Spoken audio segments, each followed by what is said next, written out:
महेश दादा तुम्हाला एकच सांगेल, हरवणं खूप सोपं आहे. जिंकवून एखाद्याला हरवता आलं ना तर ते पण करून बघा एकदा. नक्की तुमची मी मनापासून आभारी राहीन, खरंच मनापासून आभारी राहीन दादा. तुम्ही खूप चांगले कार्यकर्ते होतात आहात. आत्ता मात्र तुमच्यात खूप बदल झालेला आहे. तो बदल जो आहे आज जे तुम्ही आजी सृष्टी करून जे काही स्वतःमध्ये बदल घडवण्याचा प्रयत्न केलाय त्यामध्ये तुमचं आभार नक्कीच मानणार नाही मी, कारण मीच सांगितले कोणी आभार मानायचे नाहीत. फक्त राजकारण करत असताना शब्द मात्र नेहमी सांभाळून वापरायचे असतात. ज्यावेळेस तुमचे शब्द घरंगळत होते, दुःख होत होतं दादा, अजितदादांना तुम्ही अशा भाषेत नाही बोलायला पाहिजे होतं म्हणून वाईट वाटत होतं. पण एकदा माणसाला सत्ता आणायची नशा चढली की माणसं थोडीशी वेगळ्या वाटेने जातात. तुम्हीही गेलात. सत्ता कुणापासून कुणाच्यासाठी आणायची होती मला माहीत नाही, कारण राष्ट्रवादी काँग्रेस, भारतीय जनता पार्टी, शिवसेना सगळे राज्यात एकत्रच आहेत.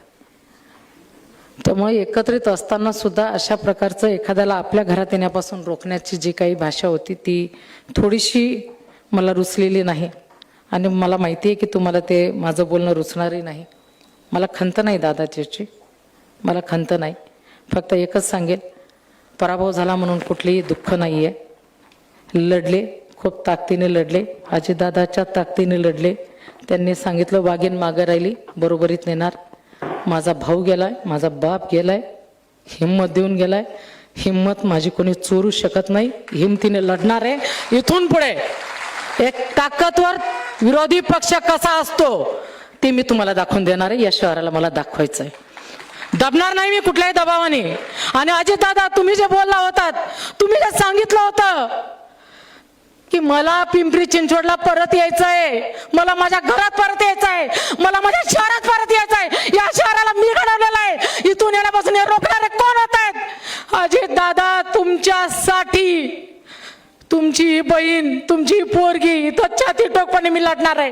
जे जे या ठिकाणी अजितदादाच्या पायी कसणार आहेत त्यांनी एकदा जरूर अजितदादाला सलामी म्हणून कोणी पक्ष न सोडता कुठल्याही दबावाला घाबरता आपण काही श्रद्धांजली देणार आहोत दादांना, ती म्हणजे विरोधात लढून आणि दादांची ताकद वाढवून पवार कुटुंबाकडे राष्ट्रवादी पक्ष कसा राहील याच्यासाठी आपण एकत्रितपणे लढणार आहोत.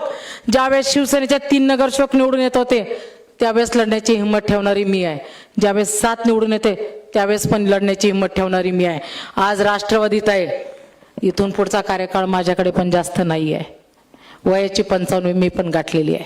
पण लढायची हिमतीसाठी वय मॅटर करत नाही, ते अजितदादांनी दाखवून दिलेलं आहे. आणि म्हणून सांगते, लढवय्या कार्यकर्ते लढवय्याच राहणार.